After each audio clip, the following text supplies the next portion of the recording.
তুমি জানো এই লেবু খাইলে কি উপকারিতা? আমি তো জানি না বাপ, তাই তুমি বলো, আমি নেবো কাটি। বাপ বলো আগে কি হইলো বা? কি নিয়ে হয়েছে দেখো। পাতা আমি লেবু নিয়েছে বা? কোথা থেকে নিয়ে আইলি বা? সে তোমার বউ আমাদের বাসে কি নিয়ে আলাম। আমার তো লেবু খেতে খুব পছন্দ। সেই আমাদের ঘরের পেছনে ছালো ঘর কাটি তো কাটা হয়ে গেছে। হ্যাঁ, সে তোমার সে বউ মাসে বিশ পুঁতি গো দোকান থেকে নেবুটা হয়েছে, যে আমাকে দিল। মা, লেবু তো বেশ কতবার খাওয়া হয়নি, তো তুমি সেই ছোটবেলায় যেরকম করে মেখে দিতে ওরকম করে মেখে দাও। হ্যাঁ বাপ, তোমাকে সে ছোটবেলায় নুন দি, তেল দি, পেঁয়াজ দিয়ে মেখে দিতাম, সেওকে মেখে দেবো। মা, তাই লেবুটা কেটে দাও খাই। ঠিক আছে বাপ। মা, তুমি জানো এই লেবু খাইলে এর কি উপকারিতা?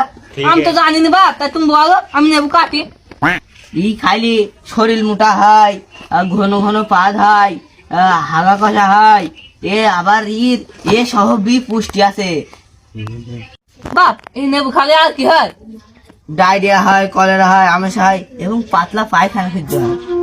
বাপ, এটা এত উপকার আছে তা তো আমি জানি না, তার নেবুটা সুন্দর ভাবে কাটি। তো আপনারা সবাই দেখেন, আমার মা খুব সুন্দর করে লেবুটা কাটছে। প্রথম আমি ভোগ দিয়ে নেবুটা কাটবো, তারপরে পিস পিস করে কাটবো, তারপরে ছুঁয়ে দেবো, তারপর ফের কাটবো। আমার নেবু কাটা হয়ে গেছে।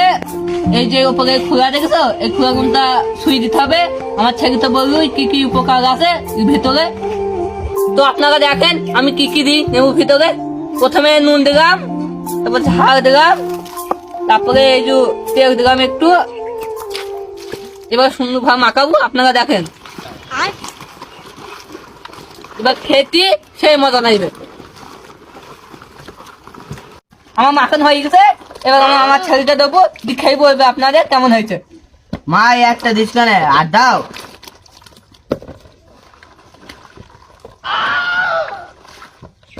ওই বিচি গুলা দাও, বিচি গুলাই তো পাতলা পায়খানা বেশি হবে। নাও বাপ।